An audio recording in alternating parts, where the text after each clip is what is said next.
મને મને Introduce yourself. Sir મારો કોડ 002 છે.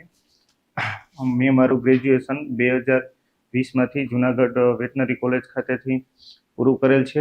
ત્યારબાદ મેં 2 વર્ષ સુધી જીવીકે ઈએમઆરઆઈ ગ્રીન હેલ્થ સર્વિસમાં મેં જોબ કરેલ છે અને લાસ્ટ 6 મંથથી હું જામનગર મ્યુનિસિપાલિટી કોર્પોરેશનમાં એઝ અ વેટનરી ઓફિસર તરીકે ફરજ બજાવું છું. ઓકે. ગુજરાતની અંદર લાઇવ સ્ટોક પોપ્યુલેશન કેટલું છે? ગુજરાત ટોટલ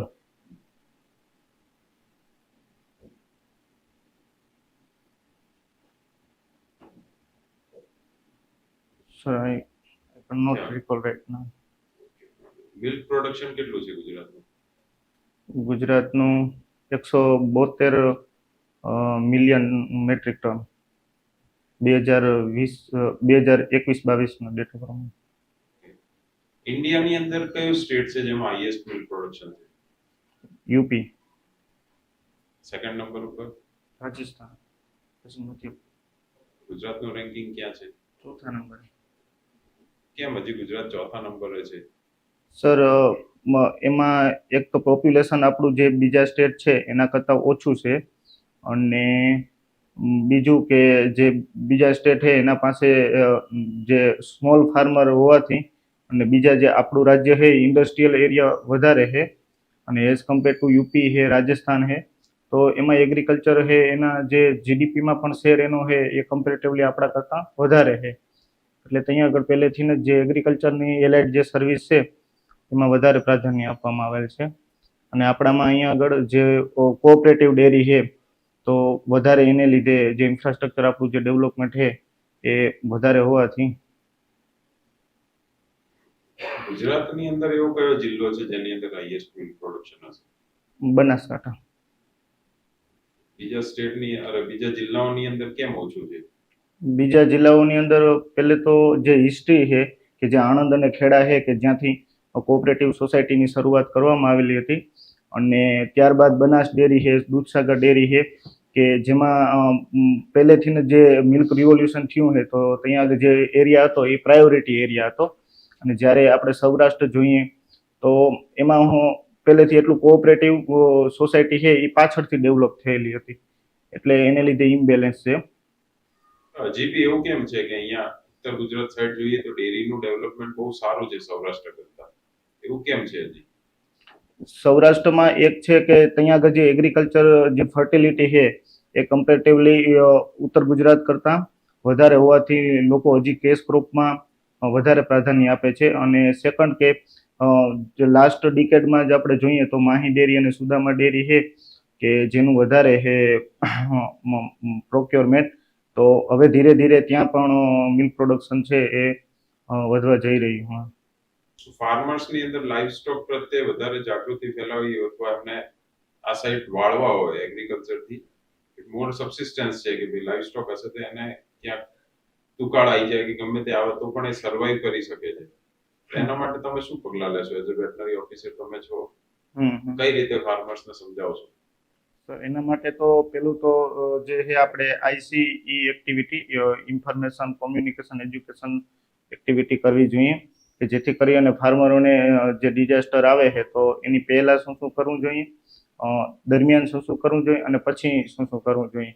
અને બીજું કે જે કોઓપરેટિવ સોસાયટી છે તો ત્યાં આગળ જે એના મેમ્બરો છે તો એને આપણે પહેલે ટ્રેનિંગ આપવી જોઈએ કે એના થ્રુ ફાર્મરો થ્રુ બધી બાબતો પહોંચે કે પત્રિકાઓ આપણે બહાર પાડી શકીએ, મોબાઈલમાં કોઈ યુટ્યુબ ચેનલ છે એના દ્વારા આપણે લોકોને વધારેમાં વધારે જાગૃતતા ફેલાવી શકીએ.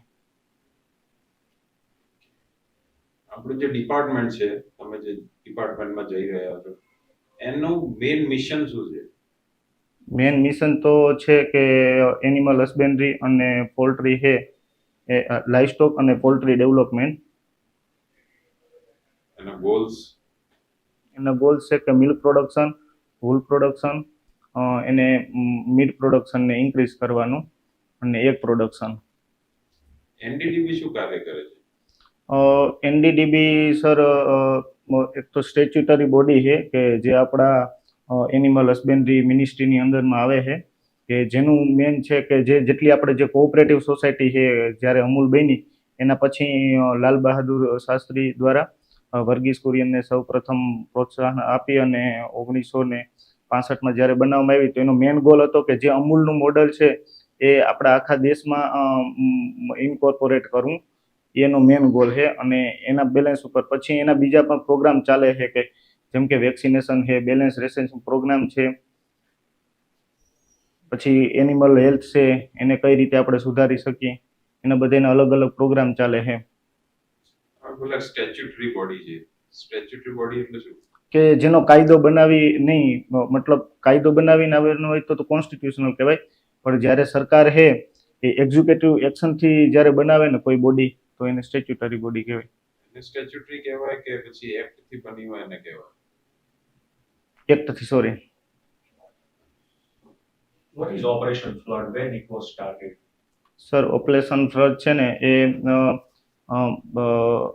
1970માં સ્ટાર્ટ કરવામાં આવેલું હતું કે જેનો મેન હતો કે આપણે જે ઇમ્પોર્ટ કન્ટ્રી હતા જે તે વખતે કે યુએસ પાસેથી આપણે ઇમ્પોર્ટેડ મિલ્ક મગાવવું પડતું હતું, પણ જ્યારથી ઓપરેશન ફ્લડ સ્ટાર્ટ થયું ત્યારથી મેઇન ગોલ હતો કે આપણું જે આપણે મતલબ આત્મનિર્ભર દૂધની બાબતમાં બનીએ તો એનો મેઇન ગોલ હતો. અને પહેલો જે ઓપરેશન ફ્લડ હતો એ 1970થી લઈ અને 1980 સુધી, બીજો 181થી લઈ 1981થી લઈ અને 1986 સુધી, અને ત્રીજો 86થી લઈ અને 1995 સોરી.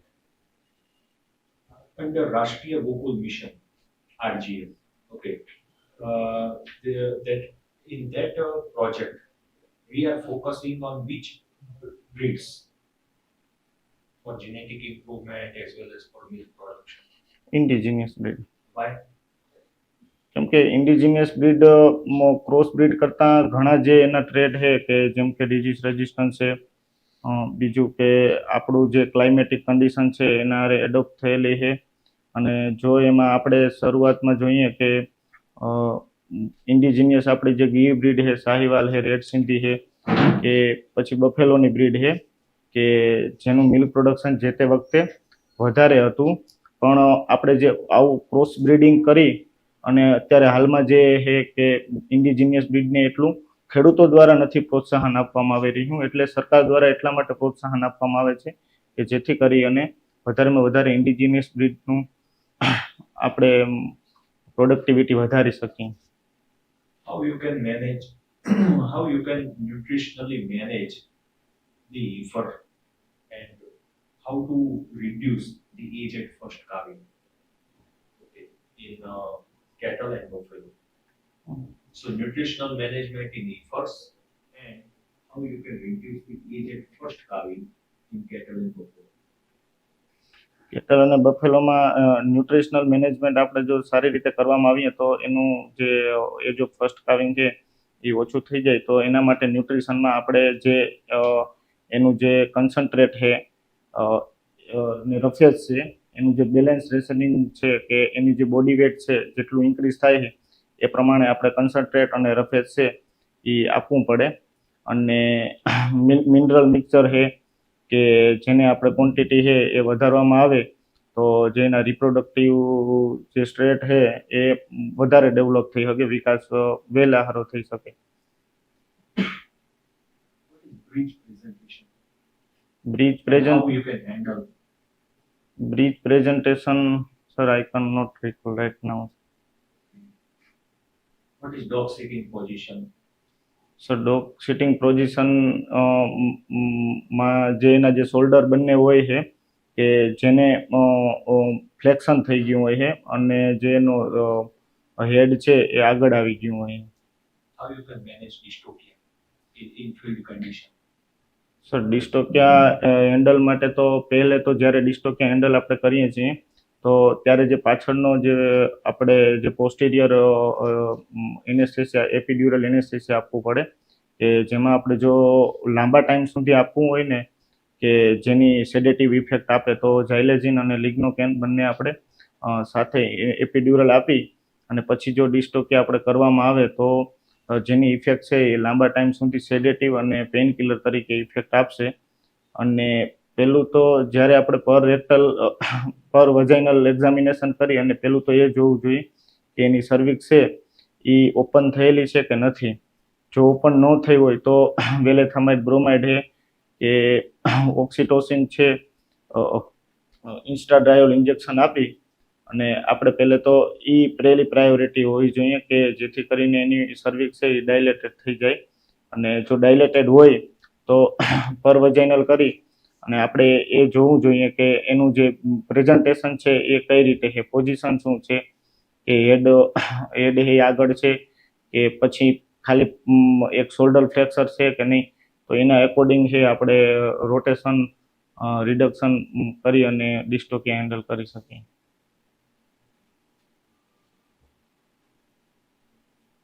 અમૂલનું ફૂલ ફોર્મ શું છે?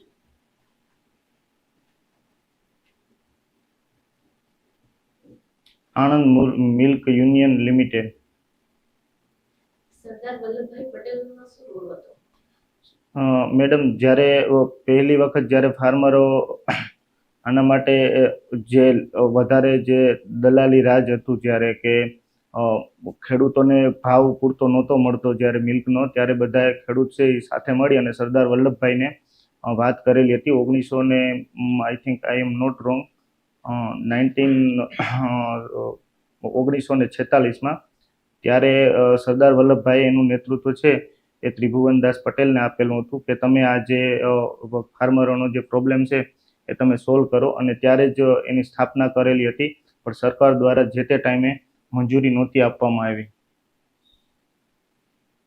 અત્યારે દૂધનો ભાવ શું છે? 1 લીટર દૂધનો? એટલે મેડમ એમાં કિલો ફેટે આધારે હોય છે.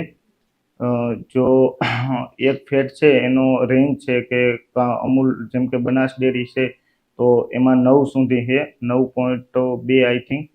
અને જે સૌરાષ્ટ્રમાં અત્યારે હાલમાં જે ડેરી છે એમાં 8ની આજુબાજુ. આપણે અમૂલ ગોલ્ડની થેલી આવે છે, હમ હમ એનું 1 લીટર દૂધ હોય તો એનો ભાવ શું છે? એટલે લીટર ને નોટ આઈડિયા મેડમ. જીસીએમએમએફ વિશે સાંભળ્યું છે? હા હા. શું કામ કરે છે? એટલે જીસીએમએમએફ છે એ અમૂલનું એઝ અ ઓફિશિયલી નેમ જ છે, Gujarat cooperative milk marketing federation, કે જે કોઓપરેટિવ સોસાયટી છે એને એન્કરેજ કરી અને જેટલી આપણે અત્યારે 18 છે જે કોઓપરેટિવ સોસાયટી એનું હેન્ડલિંગ કરે છે, એમાં ટ્રેનિંગ આપે, ટ્રેનિંગ ગાઈડ કરે કોઈ પ્રોગ્રામ માટે. મિલ્ક માટે આપણે ફિલ્ડ ટેસ્ટ કયા? મિલ્ક માટે એક મિલ્ક રિંગ ટેસ્ટ છે આઈ થિંક. બીજું તો આ એટલે ફિલ્ડમાં એબીએસટી કહે છે. મિલ્ક રિંગ ટેસ્ટ એના માટે આપણે પરફોર્મ કરીએ છીએ. મિલ્ક રિંગ ટેસ્ટ બ્રુસેલોસિસ માટે. બીજા કોઈ ફિલ્ડ ટેસ્ટ મસ્ટાઇટિસ માટે? મસ્ટાઇટિસ માટે સોમેટિક સેલ કાઉન્ટ માટેનો ટેસ્ટ આવે છે, બાકી મેડમ અત્યારે રિકોલ નથી. જનરલી સોમેટિક સેલ કાઉન્ટ મિલ્કમાં પ્રેઝન્ટ હોય છે કે નથી?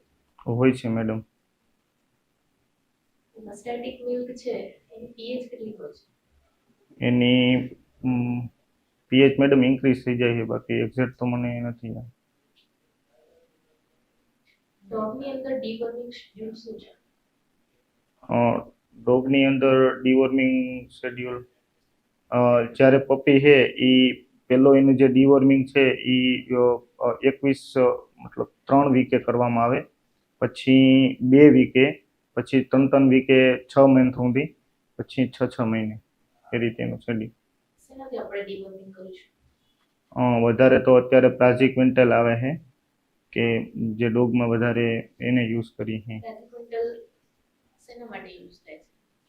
એ પ્રાઝિક્વિન્ટેલ છે એ રાઉન્ડ વર્મ અને નિમાટોડ. એક જ છે?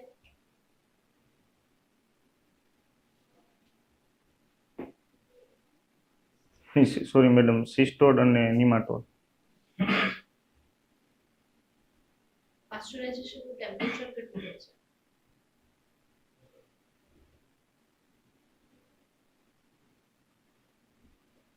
72 Celsius I think. Antibiotic resistance વિશે કંઈ જાણો છો? હા હા શું છે? એન્ટીબાયોટિક રેઝિસ્ટન્સ છે કે કોઈ એન્ટીબાયોટિક છે આપણે સતત બોડીમાં આપવામાં આવે કે જેનો અ, અ, આપવામાં આવે તો એ જે એન્ટીબાયોટિક છે એ જે તે દવા સામે ડ્રગ છે એમાં રેઝિસ્ટન્સ પામી જાય તો એને એન્ટીબાયોટિક રેઝિસ્ટન્સ કહેવાય. આપણે એને કઈ રીતના અટકાવી શકીએ? એને અટકાવવા માટે કે આપણે જે કોઈ પણ એન્ટીબાયોટિક આપીએ છીએ ને તેને રોટેશન વાઇઝ આપવાની. એક એન્ટીબાયોટિકને લાંબા ગાળા સુધી નહીં આપવાની અથવા તો જે એની ગ્રુપની જે એન્ટીબાયોટિક છે એ એક જ ગ્રુપને સતત નહીં આપ્યા રાખવાની. હ્યુમનમાં કઈ એની ઇફેક્ટ આવે? હા હ્યુમનમાં ઇફેક્ટ આવે જો મિલ્કમાં વિડ્રોઅલ પીરિયડ આપણે જે લખેલો હોય છે જે તે એન્ટીબાયોટિકમાં જો એનાથી આપણે ઓછા દિવસો હોય જેમ કે 14 દિવસ લખેલો હોય છે એનાથી જો ઓછા દિવસમાં કોઈ હ્યુમન પીએ દૂધનું મતલબ ડ્રિંકિંગ કરે તો એને પણ અસર થઈ શકે અને એમાં પણ શું અસર થઈ શકે? એટલે એમાં જે એન્ટીબાયોટિકના જે રેઝિડ્યુઅલ્સ હોય એ હ્યુમનની બોડીમાં જાય.